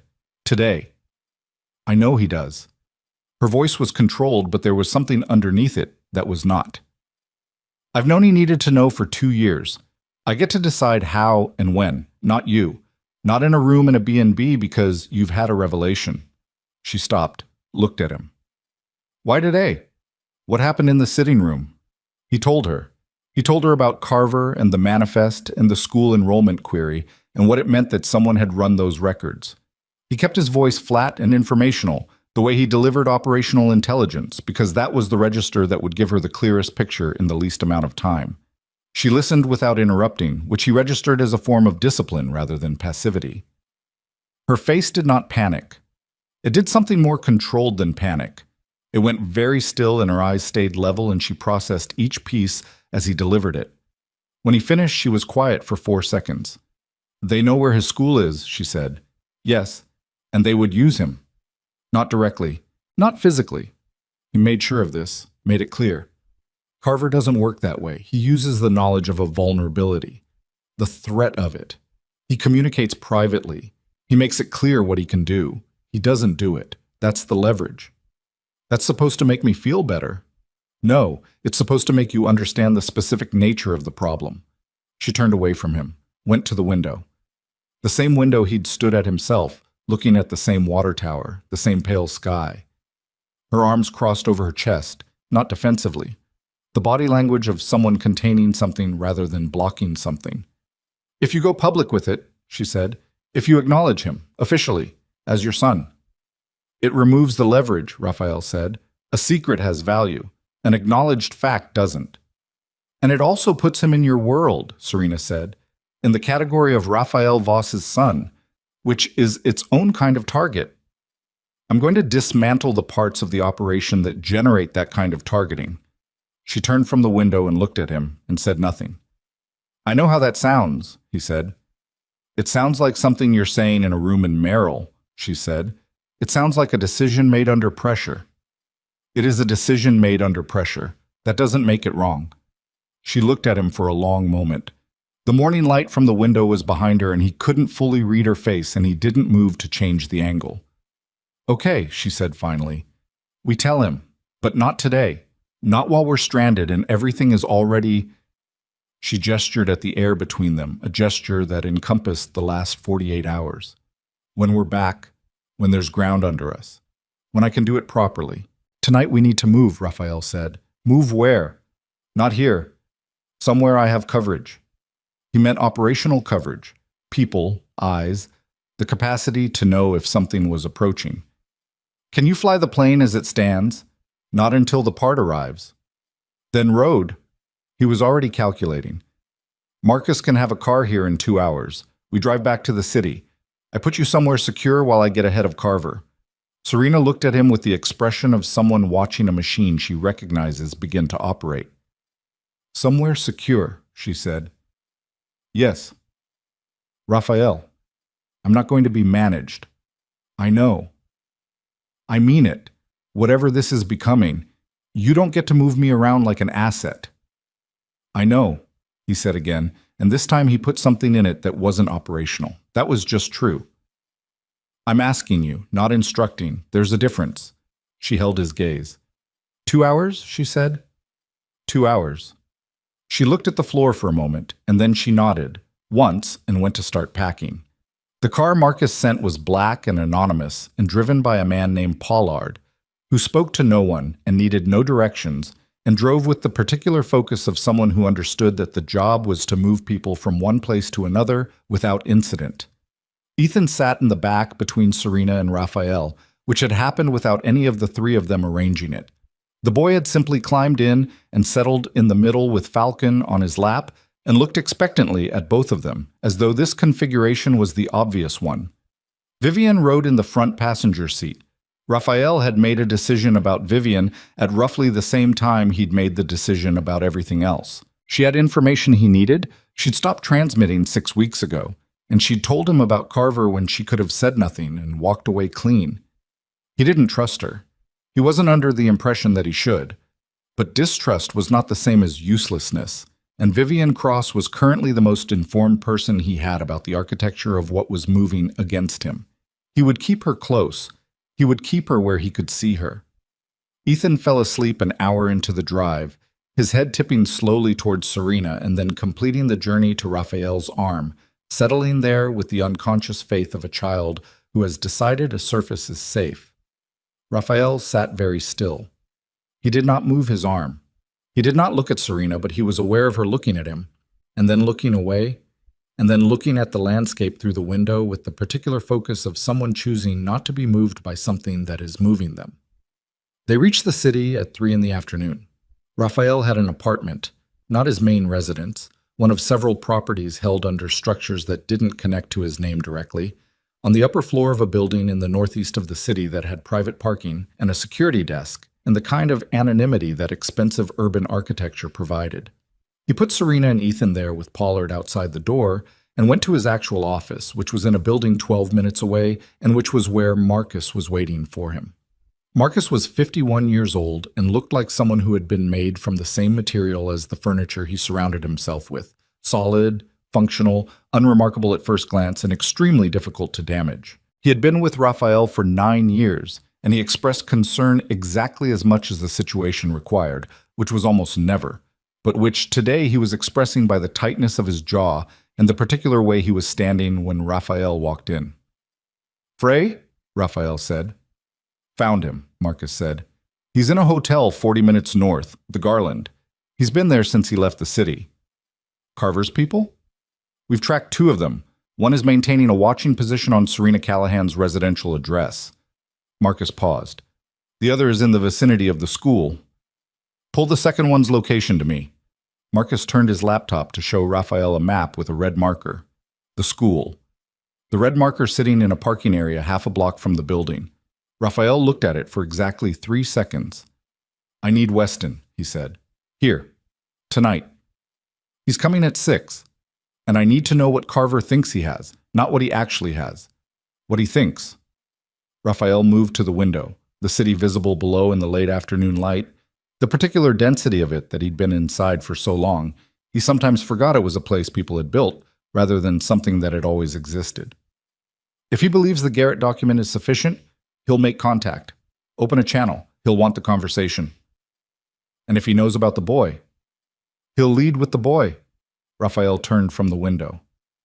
He'll think it's the stronger instrument. Is he wrong? Raphael looked at Marcus. He's wrong about how I'm going to respond to it, he said. He's calculating based on the version of me that existed before this week. Marcus held his gaze for a moment and then nodded, once, the way a man nods when he's registering a change in operating parameters. Weston arrived at 6 with 2 associates and a briefcase that had the specific density of a man who had been preparing for a conversation like this one for some time and was glad the conversation was finally happening. He was 60, small, wore his suits like a second skin, and had the particular fearlessness of a man who had spent 30 years in rooms where the things being discussed would destroy everyone in them if they left the room, and who had understood from the beginning that the key was to be the most indispensable person in the room. Raphael laid out the Garrett meeting, the document, Carver's involvement, Frey's architecture, Vivian's role. He did it in the precise, sequential manner he used for operational briefings. No editorializing, no emotion, just the facts arranged in chronological order with their connections made explicit. Weston listened without taking notes. His associates took notes. When Raphael finished, Weston was quiet for a moment. The Garrett meeting record, he said. Who else was present? Garrett, his assistant, who is no longer employed by him, a man named Silas who ran logistics for the property. Silas's current status? He moved abroad 14 months ago, Raphael said. Clean exit, no ongoing connection. Weston turned to one of his associates. We need Silas's position on the meeting, today, if possible. The associate nodded and stepped out. Weston looked back at Raphael. The document that Vivian transmitted, the Garrett meeting record, how was it sourced? Is it an original or constructed summary? I don't know yet, Raphael said. Weston looked at Vivian, who was sitting in the corner of the room in the manner of someone who has accepted that being in the corner is the appropriate position for them and is not fighting it. Ms. Cross, Weston said, the document you transmitted, where did you obtain it? From a file I accessed in Mr. Voss's secondary office, she said. 14 months ago, early in the engagement. It was a physical document. I photographed it. Original document. Yes. And the photograph was what you transmitted. Yes. Weston turned back to Raphael. We need the original. If we have the original, we control the document. If we control the document, the photograph becomes a copy without verified chain of custody, and we have the standing to contest its authenticity in any form where Carver attempts to deploy it. The secondary office, Raphael said to Marcus. I'll get there tonight, Marcus said. Weston stood and buttoned his jacket. I'll know more about our exposure by morning. In the meantime, don't speak to anyone from Carver's organization. Don't speak to Frey. If either of them makes contact, you call me before you respond. He looked at Raphael with the specific look of a man who is about to say something he has said before and expects to need to say again. And whatever is happening with the woman and the child, sort that out separately. Don't let it become part of this, because the moment it enters this room as a legal or strategic consideration, it gets complicated in ways that help no one, especially not the boy. Raphael looked at him. The boy is my son, he said. Weston held his gaze without flinching. I know, he said, which is why I'm telling you to protect him from this room. They left at 7. Carver made contact at 7:45. Not directly. Not a phone call. A message delivered through a channel that Raphael hadn't known was compromised until now. A messaging application used by one of his mid-tier operational contacts, the kind of channel that was supposed to be clean. The message was text only, no identification, but the content was signed in the way that only Carver signed things, by knowing things he shouldn't have been able to know. You have until tomorrow morning to arrange a conversation. After that, the documents go to people who will find them useful. The child's enrollment in Westfield Pre-K is a matter of public record. Many things are matters of public record, if you know where to look. Raphael read it twice. He called Weston. Weston told him not to respond. He called Marcus. Marcus told him the man watching Serena's residential address had left within the last hour. He called Pollard at the apartment. Pollard confirmed Serena and Ethan were inside, door secured, no unusual activity in the building. He sat in his office for 11 minutes. Then he called Frey. He knew Weston had told him not to. He called anyway, because Frey was the weak point in the architecture. Carver was disciplined and thorough, but Frey was a man who had exited a partnership out of fear and was now in a hotel 40 minutes north, alone, having spent 4 days doing what frightened men did, waiting to see if they'd made the right bet. The phone rang 3 times. Frey answered. Raphael. His voice was controlled, but the control was a thin surface. Underneath it was the specific tenor of a man who has been waiting for this call and has not been sleeping well. You should have talked to me, Raphael said, before any of this. You should have come to me. A pause. There was nothing to talk about. There was the Mercer Street property. There was the fact that you were present.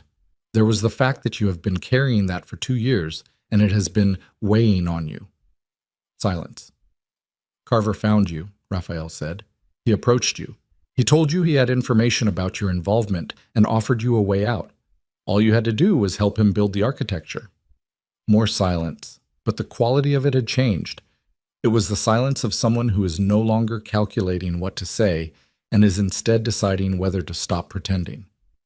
He would have used it either way, Frey said finally, quietly. I know, Raphael said, but you gave him leverage over me that he didn't have before. You gave him the Garrett record. You gave him Vivian's access. He kept his voice even. Not angry. Anger was for situations where it moved the needle. And then you gave him a manifest with a child's name connected to mine. A sharp intake of breath on the other end. I didn't know about the child, Frey said. That wasn't... I gave him the manifest because it showed you'd used an unauthorized charter company. I didn't know... He stopped. I swear to you I didn't know about the child. Raphael believed him, which made it slightly better, and mostly worse, because it meant Carver had gotten there on his own, had run the name on the manifest against public records and followed the thread himself. Come back to the city, Raphael said. Tonight.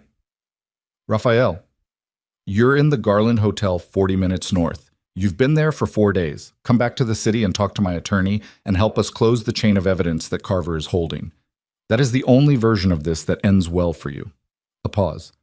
I'm not going to hurt you, Daniel. I need you to believe that. A long silence. Why would I believe that? Frey said. Because if I wanted to hurt you, you wouldn't have answered this call, Raphael said. You would have been having a different kind of evening.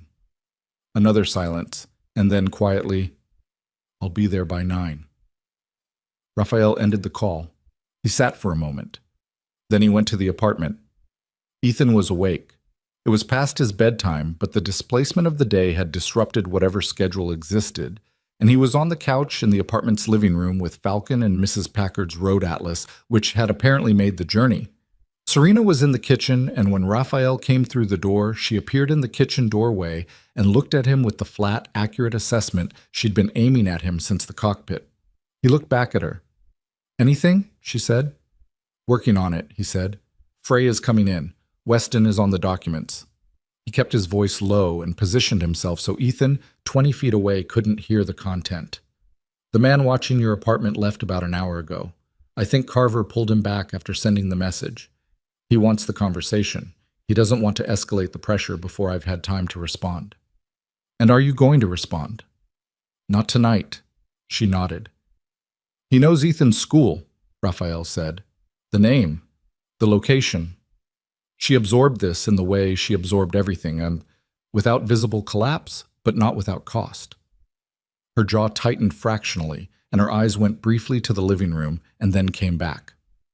I'm pulling him from that school, she said. That would be my recommendation. Don't call it a recommendation, she said, not unkindly. It's my son. I don't need recommendations. You're right, he said. I'm sorry. She looked at him for a moment, slightly surprised by the directness of it. From the living room, Ethan said without looking up from the atlas, Are you two arguing? No, Serena said. You sound like you might be about to. We're not, Raphael said. Ethan looked up now, over his shoulder. Okay, he said, satisfied, and went back to the atlas. Raphael moved to the couch and sat on the end opposite Ethan's atlas operation. The boy glanced at him and then shifted slightly to angle the atlas so Raphael could see it better, which was a form of invitation so natural and unselfconscious that it hit Raphael in the sternum. What are you doing? Raphael said. Finding Meryl, Ethan said. I found it. It's here. He pointed to a very small dot on the regional map, one of dozens of unmarked communities in the area. It had been added by hand, in pencil, in small, precise letters, Meryl. You wrote it in, Raphael said. Because it wasn't there, Ethan said. If you're a real place, you should be on the map. He looked up at Raphael. Don't you think? Raphael looked at the small penciled word. Yes, he said. I think that's right. Ethan nodded and went back to the atlas, and Raphael sat on the end of the couch and felt the specific weight of a life being reconstructed around him in real time. And his phone buzzed in his pocket with a message from Marcus saying the secondary office had been accessed and the original document was secured. And somewhere in the city, Frey was driving back from a hotel where he'd spent 4 days making the wrong bet, and Thomas Carver was waiting for a response to a message that Raphael was going to handle, but not in the way Carver was expecting. Frey arrived at 9:14. He looked like a man who had not slept or eaten properly in 4 days, which was accurate. He was 60 years old and had the bearing of someone who had built his identity around financial acumen and who was discovering that financial acumen did not provide adequate preparation for the specific experience of being squeezed between two dangerous men who were better at this than he was. He sat across from Raphael and Weston in Raphael's office, and he told them everything. He told them about Carver's approach, about the documents he'd provided, about the specific communication channels Carver had used, about the intermediate contact who had structured the arrangement, a man named Paulson who worked for a consulting firm that didn't consult on anything that could be named in a formal setting. Weston's associate took notes without looking up. Raphael listened and didn't speak. When Frey was finished, Weston leaned forward. I need the contact information for Paulson, every communication you've had through that channel, and a signed statement about the circumstances of your exit from Mr. Voss's organization. He paused. In exchange, I'm going to make it very difficult for Carver to use your involvement in Mercer Street in any way that affects you personally. Frey looked at Raphael. And you? I told you I wasn't going to hurt you, Raphael said. That holds. Frey was quiet for a moment. He looked at his hands. He looked at the room. He looked like a man taking inventory of his available options and arriving at the one that was left. All right, he said. At 11 that night, Weston called Carver's intermediary and delivered a message. Raphael had the original Garrett document. He had Frey's full cooperation and a signed statement. He had the communication chain between Carver's organization and Halloran Associates. He had Vivian Cross available to testify to the construction of the entire operation. He had enough to make the next 12 months of Carver's operational life extremely complicated, and he was prepared to use none of it in exchange for a permanent withdrawal. The intermediary said he would convey the message. Raphael sat in his office after Weston left and waited. At 12:47 in the morning, his phone showed a message from the anonymous channel. One word, agreed. He sat with the phone in his hand for a long moment, and then it rang. Not the second phone, the first one. Serena. He answered. Ethan wants to know if you're coming back tonight. Her voice was quiet, careful around the edges, in the way it got when she was saying something that mattered more than the words she was using. He won't go to sleep until he knows. Raphael closed his hand around the phone. Tell him yes, he said. A pause. Raphael. Her voice dropped lower, almost nothing. He asked me tonight, while you were gone. He asked me if you were going to leave again. She stopped. He could hear her breathing, slow and controlled, the pilot's breath. I didn't know what to tell him. He stood up. He was already moving to the door. Tell him, Raphael said, that I'm on my way. He was in the car, moving through the nighttime city with its amber lights and its indifferent motion, when his second phone buzzed once from his jacket pocket. Not Marcus, not Weston, a number he didn't recognize. He held the phone and looked at the screen and felt the specific prickling at the back of his neck that he'd learned over 20 years was the body's way of communicating what the mind hadn't caught up to yet. He answered. The voice on the other end was not Carver. It was not anyone he'd expected. It was calm and low and completely certain of itself. And it said 4 words that made the amber-lit city outside his window suddenly look very different from how it had looked 60 seconds ago. We have the boy. Raphael said nothing for 1 full second. 1 second was a long time for him.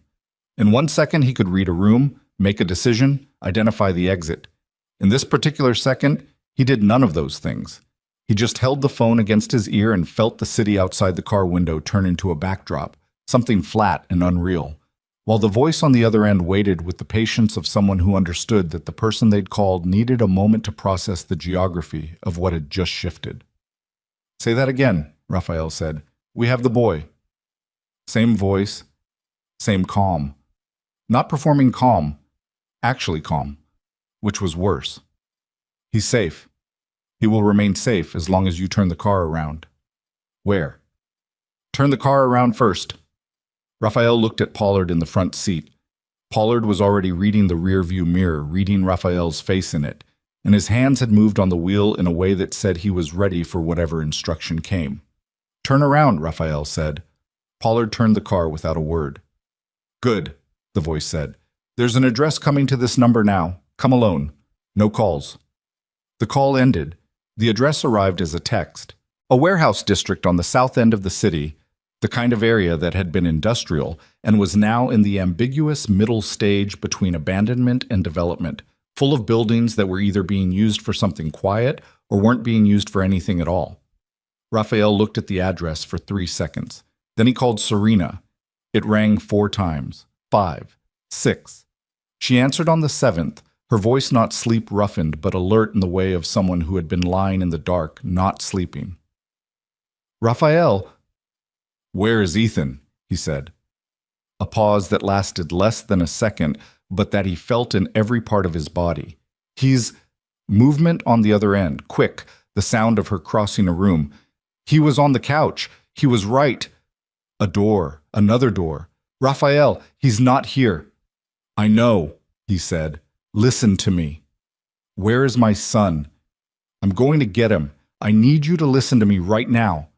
Her breath came through the phone sharp and fast, the pilot's discipline fighting something that was bigger than any training she'd received. He could hear her winning the fight, barely, by the skin of whatever she had left. Talk, she said. He gave her everything in 90 seconds. The call, the address, what he knew about Carver's operation, and the fact that the agreement from tonight was clearly not what it had appeared to be. He told her to stay in the apartment, to call Marcus at the number he gave her, to tell Marcus where he was going. I'm not staying in the apartment, she said. Serena, that is my son. Her voice broke on the last word, not with weakness, but with the specific force of something that had been held at controlled pressure and had found the one crack it could move through. You don't get to tell me to stay somewhere while someone has my son. He closed his eyes for 1 moment. Call Marcus, he said. Tell him the address. Then do whatever you're going to do. He ended the call. He looked at Pollard. The address. I see it, Pollard said. Do you have anything in the car? Pollard reached under his seat and produced a handgun with the practiced economy of a man for whom this was a routine part of a Tuesday. He set it on the console. Raphael picked it up, checked the chamber, set it in his jacket pocket. He had not carried a weapon in 3 years.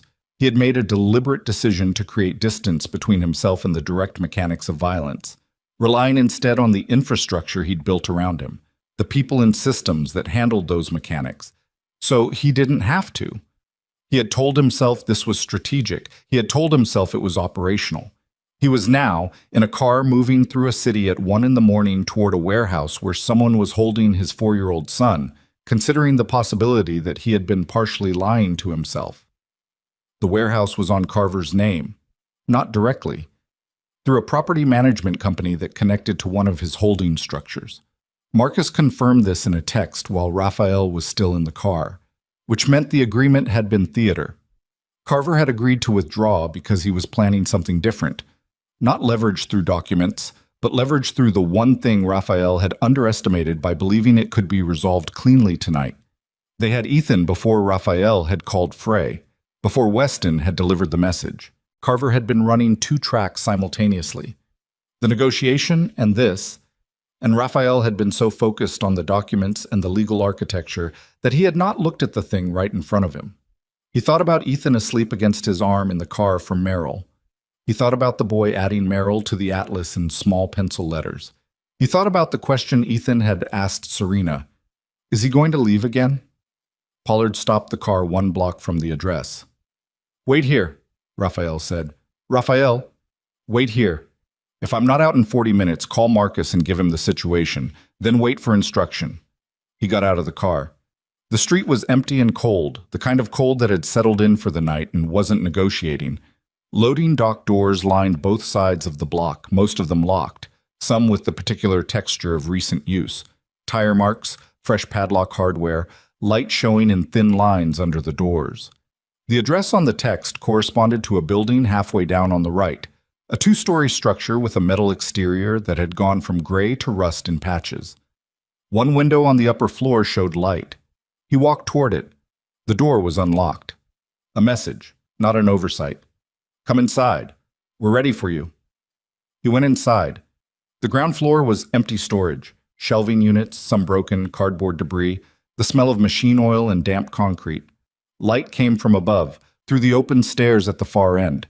He crossed the floor without rushing. Measured steps, no running, because running told people things about your state of mind that were better kept private. He climbed the stairs. The upper floor was a wide open space with exposed ceiling beams and 4 industrial lights that had been set up recently, their cords running to a generator in the corner that hummed at low volume. 3 men he didn't recognize stood at various positions around the room, with the posture of men who had been placed there and told to stand there, which told him they were hired rather than invested. Ethan was in a chair in the center of the room, not tied, not restrained. Sitting in the chair with Falcon on his lap and his legs swinging because the chair was too tall for him to touch the floor, and looking at Raphael with an expression that was somewhere between frightened and deeply interested, which was so specifically Ethan, that precise combination of fear and curiosity, that something in Raphael's chest contracted and then expanded, and he had to manage the exhale carefully. Hey, Ethan said. Hey, Raphael said. His voice came out level. I woke up, and there were men, Ethan said. They said you were coming. I'm here. Okay, Ethan said. He looked at the men in the room with the assessing look. They're not very friendly. I know. Thomas Carver came through a door in the far wall.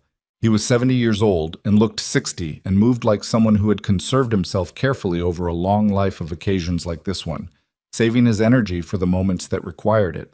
He was not a large man, medium height, gray hair, a coat that had the quiet quality of something expensive, and he had the specific bearing of someone who had long ago stopped needing to perform power because they had internalized it to the point where it simply was their posture. He looked at Raphael, and then at Ethan, and then back at Raphael. You responded faster than I expected, he said. I have a car, Raphael said. Carver moved to a position about 12 feet away and stopped. He did not look at the 3 men standing around the room. He didn't need to. This was a simpler communication than the documents, Carver said. I wanted you to understand the nature of what I'm holding.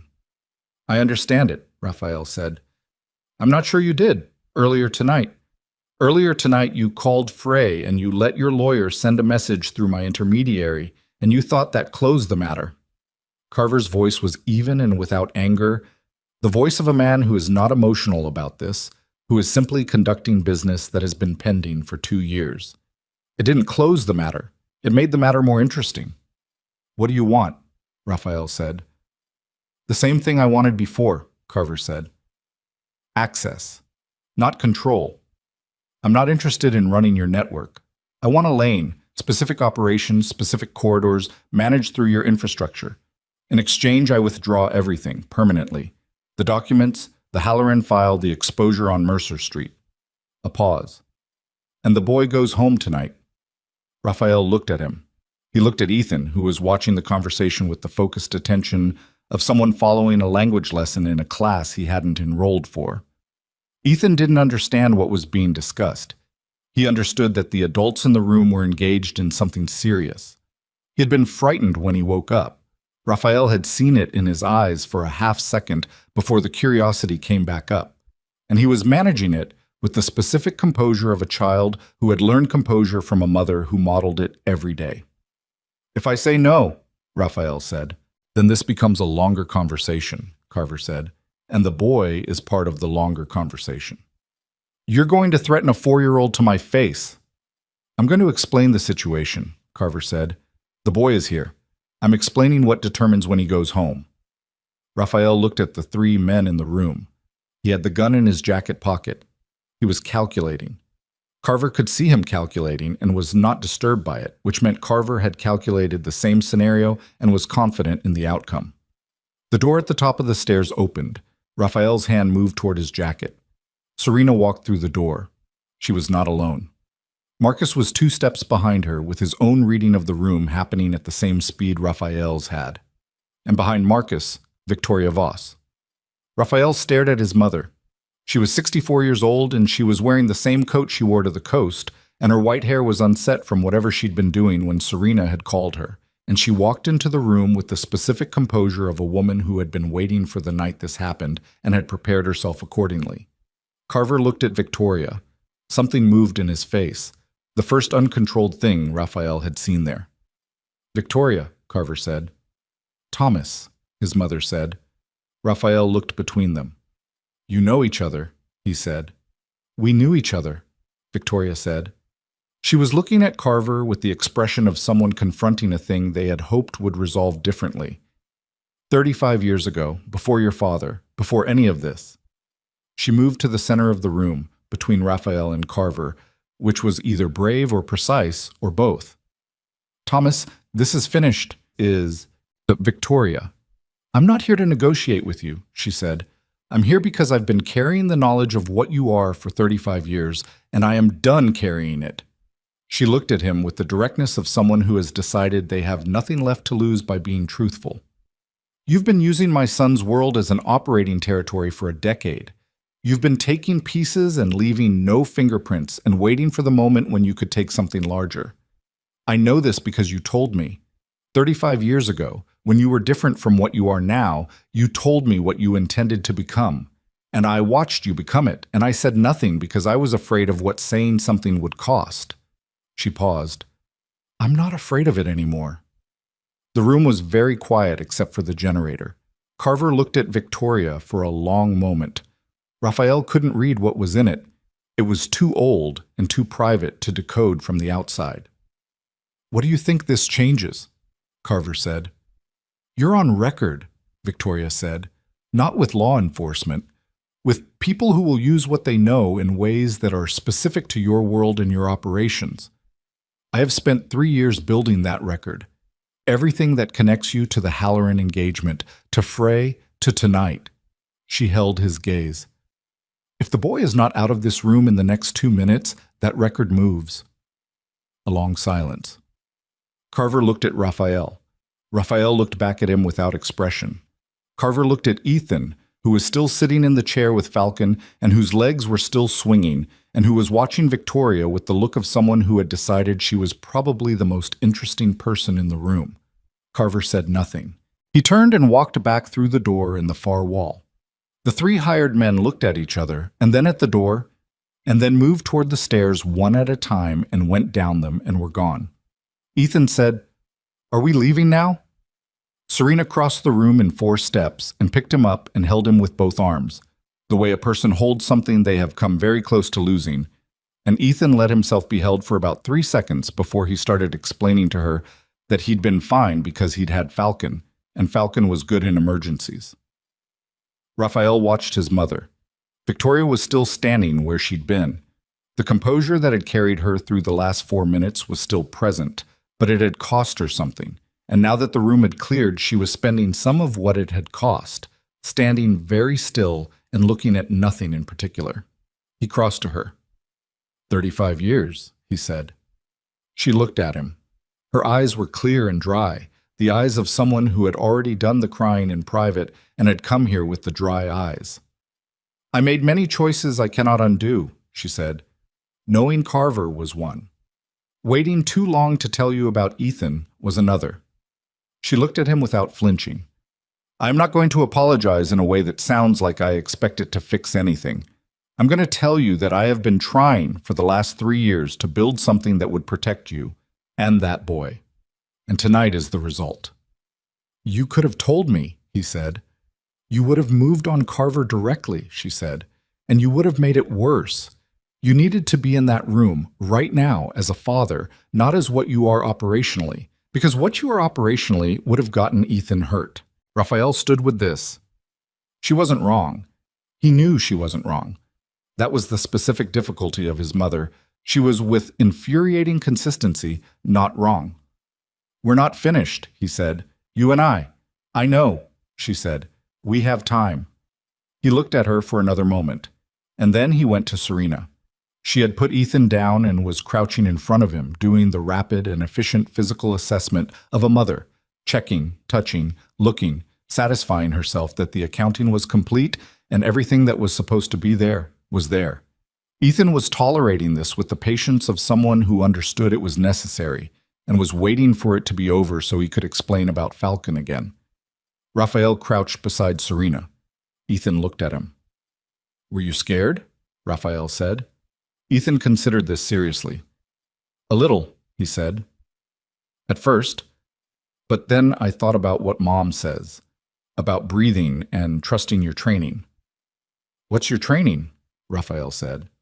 Ethan thought about it. Knowing that Mom always comes, he said. Serena made a sound that was almost nothing, almost entirely contained, but that Raphael heard in the 2 inches of space between them. She does, Raphael said. Every time. Ethan nodded, satisfied, and held Falcon up. One of the wings had gotten slightly bent in the night's events. He looked at it with the focused concern of an engineer assessing damage. Can we fix it? He said. Yes, Raphael said. We can fix it. What followed was not a clean resolution. There was no version of the next weeks and months that was clean. Raphael had known enough about the aftermath of things to know that the mess of events doesn't stop being a mess simply because the crisis portion is past. The mess continues. It becomes a different kind of mess, slower, more administrative, requiring a different set of tools. Carver withdrew. Not completely, not immediately. There was a period of several weeks during which the posture of withdrawal was tested from various angles, small probes to determine whether Victoria's record was real and whether the cost of continuing was genuinely prohibitive. It was real. The cost was. By the 3rd week, the probes stopped, and the silence that followed had the particular texture of a decision that had been made and was being honored. Daniel Frey gave his statement to Weston and signed every document put in front of him and then moved to a quieter part of his life in a location that Raphael didn't need to know about. Vivian Cross. She never became Camille Laurent again in Raphael's mind. The overlap of the 2 identities had dissolved entirely on the night in the sitting room in Merrill. Submitted a final report to Halloran Associates that closed the engagement without actionable findings. She sent Raphael one message, a month later, that said only, "For what it's worth, I hope it goes well." He read it once and put the phone down and didn't respond, but he thought about it a few times over the following weeks, which was its own form of acknowledgement. The Garrett document, the original, was secured by Weston and built into a legal architecture that made its use by any third party structurally complicated. Not impossible. Raphael had learned enough to know that nothing was impossible, but complicated enough that the calculus of using it no longer favored anyone who might consider it. The parts of Raphael's operation that could be legitimized were legitimized over a period of months through a process that was unglamorous and slow and required the kind of sustained attention that was harder to maintain than any crisis. The parts that couldn't be legitimized were wound down or transferred or simply stopped. He did not become a different man overnight. He became a man who had decided which direction to walk and had started walking, which was the most honest version of what change actually looked like when it wasn't being packaged for consumption. He told Ethan the truth on a Sunday afternoon in November, 6 weeks after Merrill. Not in a dramatic setting. They were at a table in Serena's kitchen. She had a house now, not the apartment, a house in a quiet part of the city with a yard and a kitchen table with 4 chairs, which had 4 chairs because she had bought 4 chairs before she knew whether there would ever be 4 people to occupy them. And Raphael thought about that sometimes, the 4 chairs. He sat across from Ethan, and Serena sat beside her son, and Raphael told the boy, in the plainest language he could find, that he was his father. He told him he had not been there. He told him that he'd made choices that he regretted and that he could not go back and make different ones, but that he was here now and he intended to stay here. Ethan listened to all of it. When Raphael finished, the kitchen was quiet. Ethan looked at the table for a moment. Then he said, "I knew." Raphael looked at him. "I knew since Merrill," Ethan said. He said it with the simple directness of a child for whom this was an observable fact rather than a revelation. "You have the same eyes." He looked at Raphael. "And you look at me the way Mom looks at me." Serena made a sound and looked at the window. "Why didn't you say something?" Raphael said. Ethan picked up Falcon from the table where it lived now, in fixed position. The bent wing had been carefully straightened with tools from a hobby shop, a process that had taken one full Saturday afternoon and which Raphael had been present for, learning as he went. "I was waiting for you to say it first," Ethan said, "because it's the kind of thing the grown-up should say." Raphael looked at his son. "You're right," he said. "It is." Ethan looked at him. "Are you going to leave again?" "No." "How do I know?" "Because I'm going to show you," Raphael said. "Not by telling you, by being here." He leaned forward slightly. "I'm going to be here on Tuesdays and Saturdays, and whenever something breaks, and whenever something is good, and whenever you need me to sit next to you at something that matters. And after a while you'll know, because you'll have seen enough of it." Ethan regarded him with the serious, calibrated attention that was his default for things that were important. "Okay," he said. "Just that. Okay." With the finality of someone who has made a decision and filed it and is ready to move forward. He put Falcon down on the table and said, "Can we fix the stabilizer now?" "I think it's still slightly off." Raphael said, "Get the tools." The months that followed had a different texture than any months Raphael had previously experienced. Not easier, not simpler. He had made the mistake initially of imagining that choosing to be present would feel like a resolution, like arriving somewhere after a long drive. What it actually felt like was learning a language, awkward at first, not intuitive, requiring effort in places where it should have been natural, occasional fluency followed by days of managing the basics. He was at school events, he was at the kitchen table on Tuesdays, he was in the yard on Saturdays with Ethan and Falcon and eventually a proper model building kit that occupied both of them for 3 weekends and resulted in a 1:72 scale replica of an F-16 that Ethan declared acceptable and which was placed on the shelf in his room with the seriousness of an installation. Serena watched him. Not suspiciously. That phase had its own duration and passed when it passed, without announcement, the way seasons do. She watched him the way a person watches something they've decided to believe in but aren't willing to stop paying attention to, which was the correct and honest way to watch it, and which he didn't resent. They did not become what they had been. They became something different, something that didn't have a clean name and didn't need one, that existed in the specific form of 2 adults who had been through considerable damage individually and collectively, and who were building something new from the available materials, which were imperfect but real. One evening in late February, the three of them drove to an airfield south of the city, a regional field not unlike the one in Merrill, though better maintained, where Serena had been offered a familiarization flight in a restored aircraft by a colleague she'd known for years. She flew it alone. Raphael and Ethan stood on the tarmac in the cold and watched the plane take the runway and lift and become small and then smaller, and then a moving point against the winter sky. Ethan stood beside Raphael, with his chin tilted up and his hands in his pockets, in an unconscious echo of the way Raphael stood, and neither of them said anything for a long time. "She's good," Ethan said eventually. "The best," Raphael said. Ethan nodded, kept watching the sky. "She used to come home from long flights, and I would hear the door and I'd know she was back." He paused. "That was always the best part. When I heard the door," Raphael looked at the small figure beside him. "I know that feeling now," he said. Ethan glanced up at him sideways, the way children do when they're processing something that's going in a folder that matters. "Yeah?" he said. "Yeah." The plane banked in the far distance, graceful and exact, tracing a long arc against the pale February sky. Raphael watched it complete the arc and begin its return. That particular motion, the nose coming around, the aircraft finding its line home. Victoria drove down from the coast on a Saturday in March. She arrived at the house with fruit and the careful bearing of someone who understood they were arriving somewhere they had not yet fully earned, and she sat at Serena's kitchen table with Serena's coffee, and Ethan immediately showed her his F-16 and began explaining the wing modifications he'd made to the scale model, and Victoria listened to every word with the full and genuine attention of someone who was not pretending.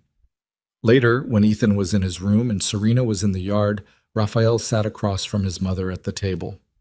"You're not forgiven," he said. "I know," she said. "We're working on it." "I know that too." She looked at her coffee cup, then at him. "He's extraordinary, Raphael." "I know.